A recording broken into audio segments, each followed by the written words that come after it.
नहीं, यह उपमा भी मजेदार नहीं है। विद्या के भंडार, उपमा तो तू दे सकता है, एक छोड़ हजार, परंतु पवित्र होने चाहिए मनोविचार। गाल पसीजे मग चलत, मस्तक टीका लाल, ओस चाटने के लिए मनी उगली हो गया। बदरे तुम कौन हो? तेजस्वी पुरुष, किसी का पता पूछने में कोई बुराई नहीं, जो चाहे सवाल कर, परंतु अपनी चेष्टा संभाल कर। मैं मकर ध्वज की, मैं कुछ ध्वज की अनाथ कन्या हूँ। अनाथ और कन्या, केवल दो शब्द सोचता हूं मैं, जो इन शब्दों का अर्थ एक कुंजे में दरिया बंद दो। एक तो कुंवारी, उस पर अनाज, एक उत्तर और आनंद दो। संभल संभल गणपति, ज्यादा ना मचल। ये जो तेरे खोटे भाव तेरे मन में उभर रहे हैं, ये तेरे चेहरे पर आकर तेरे वीरत्व की निंदा कर रहे हैं। अगर तू इन्हें नहीं संभाल सकता तो याद रख, किसी पर भी काबू नहीं पा सकता। मैं समझा कि यह तपस्वनी का भेष तुम्हें लाचार करता है कि कुछ उपदेश करो, परंतु हे रति मूर्ति, ये तुम्हारा काम नहीं है। ये तो उन बूढ़े खुर्राटों का काम है जो इस दुनिया से गए गुजरे हैं।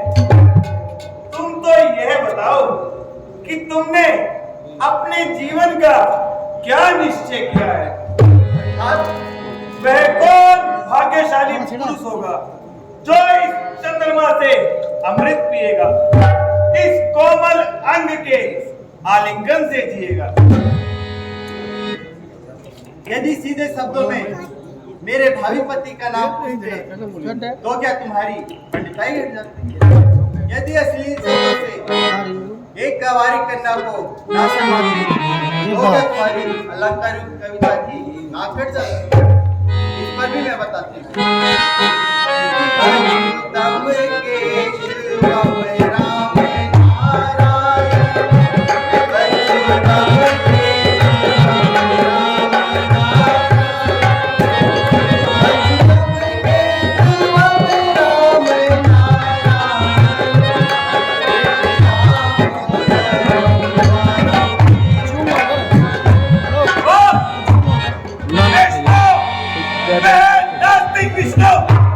नास्तिक विष्णु? अरे राक्षस नपाल, जगदीश्वर विष्णु के प्रति ये दुर्वाक्य। मिछावर क्रोध पर कुर्बान, इन गुस्सों के बोलों पर हुआ यौवन दुमाला, आ गए सुखी कपोलों पर। अरे दुष्ट, जिसका नाम लेने से नास्तिक का ठहर नहीं पाती, उसे नास्तिक कहते हुए तुझे शर्म नहीं आती? भोले सुंदरी, तुझे क्या खबर है? शास्त्रों का ज्ञान तो हमें है, आस्तिक और नास्तिक की पहचान तो हमें है। वेदों के अनुसार पुरुष को केवल एक ही स्त्री भोगने का अधिकार है, परंतु विष्णु सरस्वती और लक्ष्मी दोनों का मालिक है। तो वेद विरुद्ध आचरण से वह जरूर देव कन्याओं का सतीत्व बिगाड़ने वाला, जल में नाचती पराई स्त्रियों पे पंजे झाड़ने वाला नास्तिक है। मेरा क्या जिक्र है?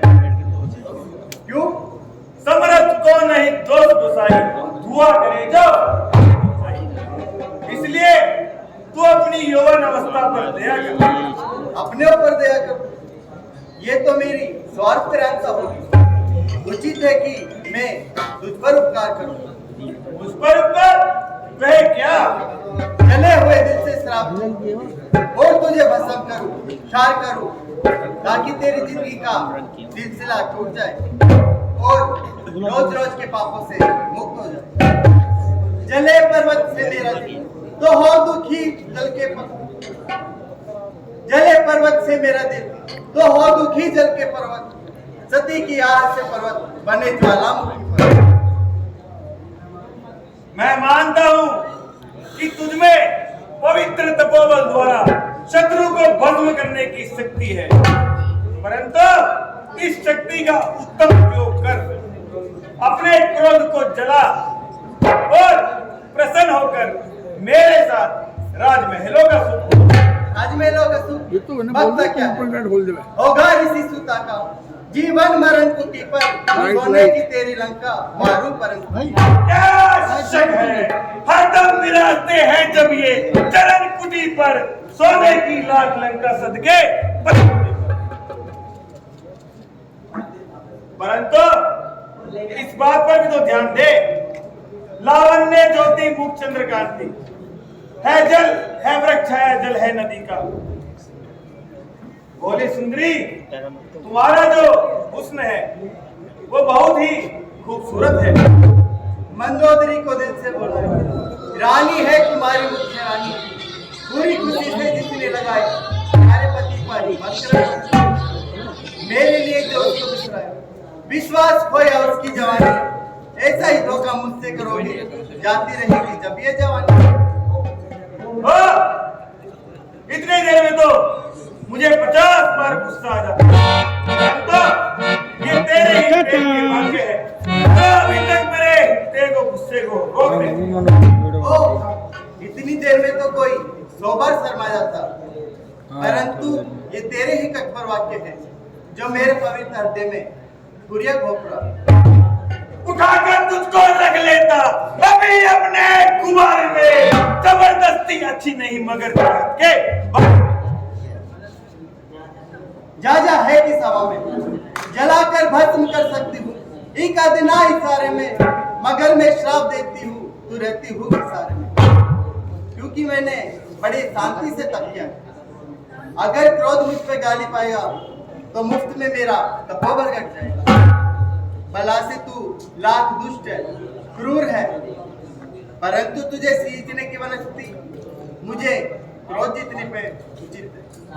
शांत हो निर्भय बाला, शांत हो, क्रोध करती हो और क्रोध को जीतना जीतना पुकारती हो, जहर खाकर जहर उतारती हो। मैंने कह दिया कि मुझसे अगर मैं विष्णु और विष्णु लोक को जड़ से उखाड़कर समुद्र में डुबो दूं और तेरी ख्याली मुझे पर पानी पिला दूं, तब तो मुझे अंगीकार करेगी? क्या जन्म नहीं, ऋषि कन्या जिस तरह तुम्हें आप धिक्कारती है उस वक्त भी धिक्कारेगी। कड़े अल्फाज इस कोमल जुबान से मुझको हंते हैं, ताजू भाई की खंजे फूल की पत्ती करते हैं। नेक यूपी पराई खोपड़ी में बास लगने पर पुकारे अपने नाकों में जरा सी बास लगने पर। बस मालूम हो गया, कभी मुंह से तेरे इस तरह अच्छा जीना निकलेगा कि जब तक उंगलियां सीधी रहेगी घीना कर उंगलियां न टेढ़ी, माना भी कर किसी की, नाखून में लगना जाए सास की। चिकनी चुपड़ी बातें बनाती है और यह भी नहीं देखती कि तेरे सामने कौन खड़ा है। अरे मैं खूब जानती हूँ तू एक चिकना घड़ा है जो भगवान विष्णु का नाम सुनकर भी हट पे अड़ा है। क्या तुझे खबर नहीं वे तीनों लोगों के मालिक बल पराक्रम में से बड़े, जो काम मैं नहीं करना चाहता तू बार बार मुझे इसी पर मजबूर करता है, इसीलिए बार बार उस भैरूपे का व्याख्यान करती है। नीच अभिमानी तीनों कालों का हाल जानने वाले मेरे सामने से आंखें मिला, तेरी क्या मजाक भूल गए 2 जन्म पहले का हक ध्यान कर, आखिर तू उसी भैरूपे की डोडी का द्वारपाल था। बस पुरानी बात को रखने उठाकर ताक पर गाती अपना बुरे मेरे साथ चलना मंजूर है, तुझे लिए बगैर नहीं जा सकता, एक का भाग नहीं खा सकता। मैं तुझे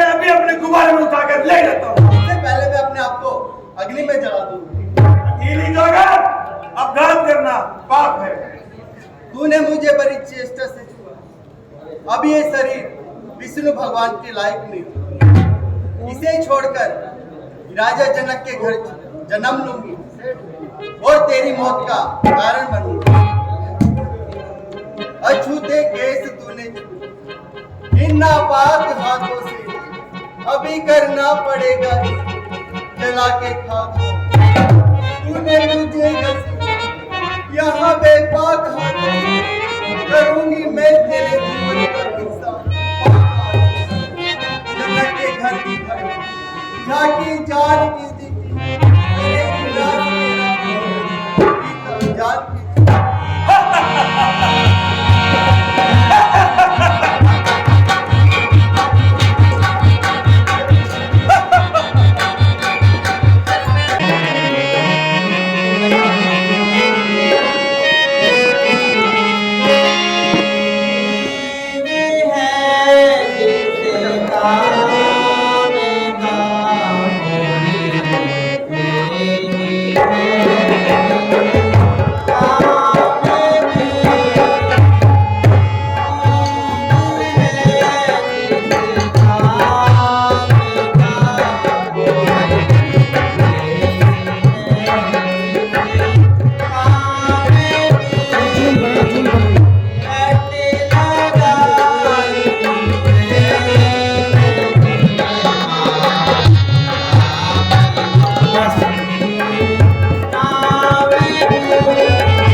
अब हम अयोध्या के समीप आ गए हैं और सरयू नदी के किनारे बैठे हैं। अच्छा बेटा, यहाँ इस रमणीक वातावरण में थोड़ी देर बैठकर तू विश्राम कर ले और हमें भी थोड़ा विश्राम कर ले। तैने हमारे लिए अनेकों कर चुका है। हे पिताजी, ये सब आपका ही प्रताप है।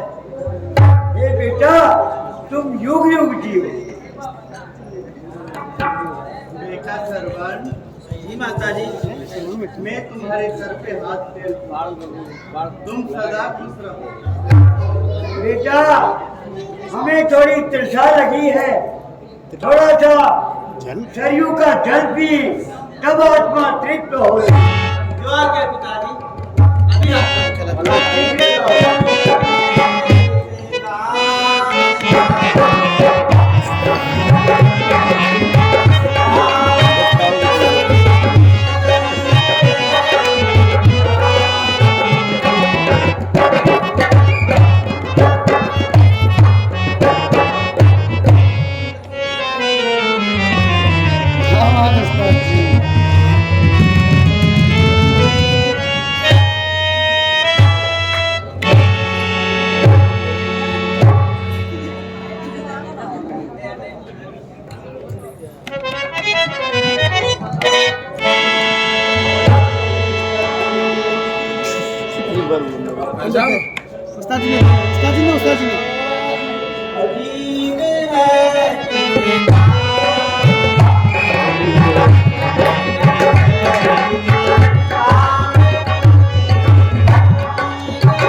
लाइट बंद करा दे भाई।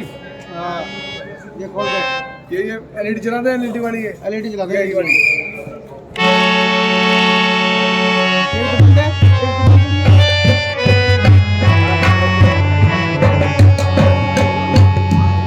ये सत्यकीर्ति जी महाराज, नरपक्षी जीव अपनी प्रजा को बहुत कष्ट पहुंचाते हैं जी महाराज, और एक राजा का धर्म है बंद हो रही है, प्रजा की रक्षा करे। और तुम उधर से जीवों को मारो और मैं घर जाता हूँ। ठीक है महाराज, जय श्री राम।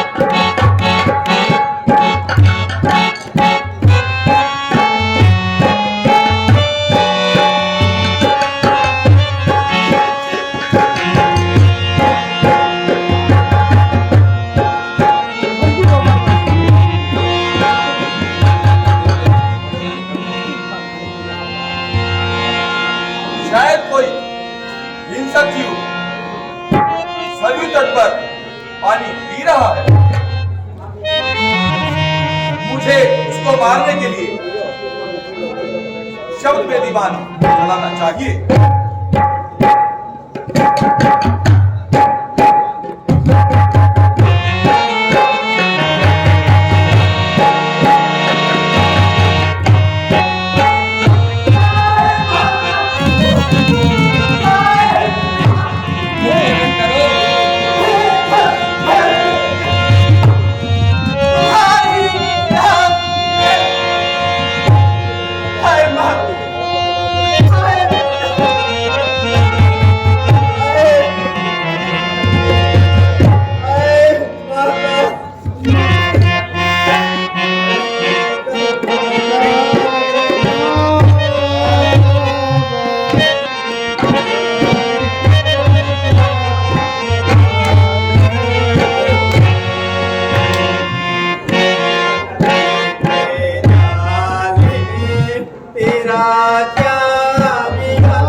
कुमार।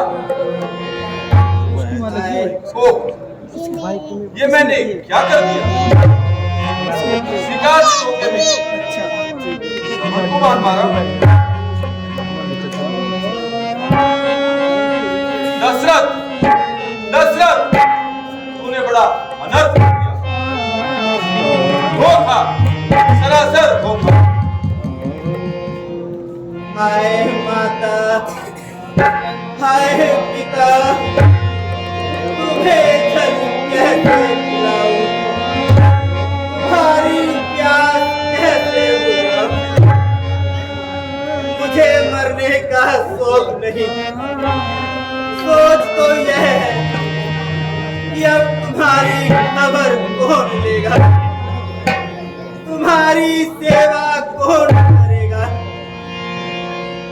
श्रवण कुमार, आंखें खोलो श्रवण कुमार। हाय माता, इधर देखो, तुम पर जान बाण चलाने वाला, अपने हाथों अपने पैरों पर कुल्हाड़ी मारने वाला मैं, पति, हत्यारा, खूनी आदि उपाधियों से अपने आप को कलंकित करने वाला मैं, मुझ पर मेरे इस कर्म पर फटकार सौ बाण है।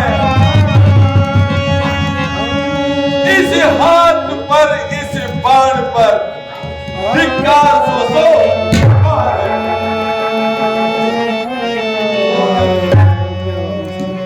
अयोध्यापति महाराज दशरथ,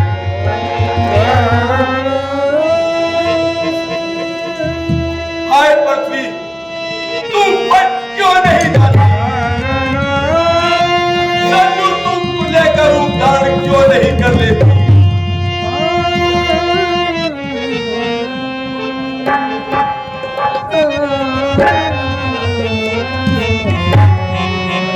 परिणाम का सब सुनकर कान तुम पट क्यों नहीं जाते? श्रवण की अवस्था देखकर आंखें तुम फूट क्यों नहीं जाती? श्रवण कुमार, तुम मुझे अपनी आंखों से फूंक दो और रात की देरी बना डालो। मैं अपराधी हूं, शिकार के धोखे में तुम्हारे प्राण हरने वाला मैं।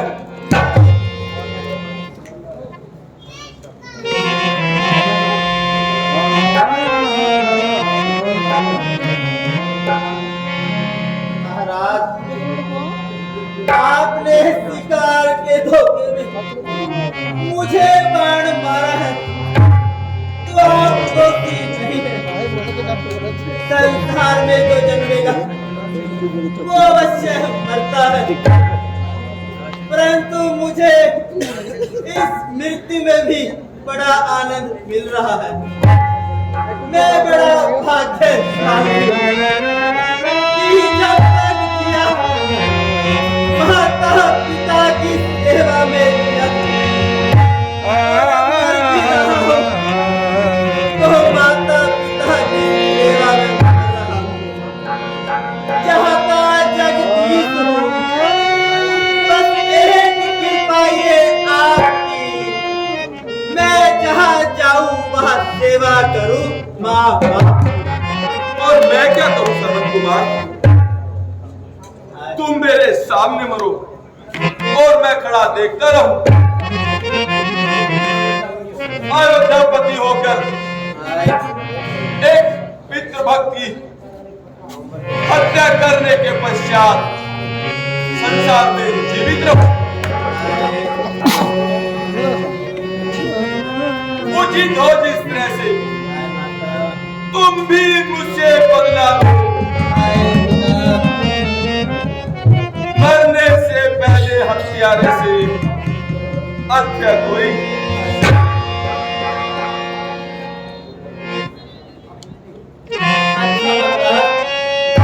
आप दुखी है तो इतना काम कीजिए।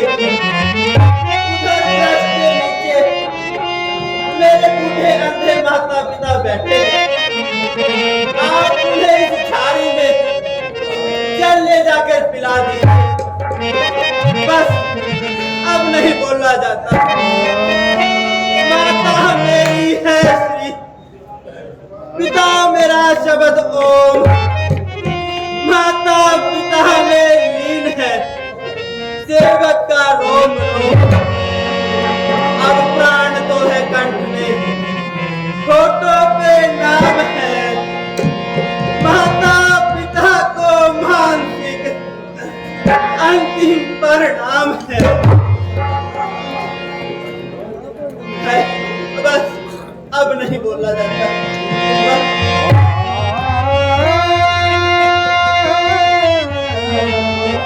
हाँ, मुझे मरने वाले की अंतिम इच्छा को पूर्ण करना चाहिए। इनके माता पिता को इस झाड़ी में जल ले जाकर के मुझे पिलाना चाहिए।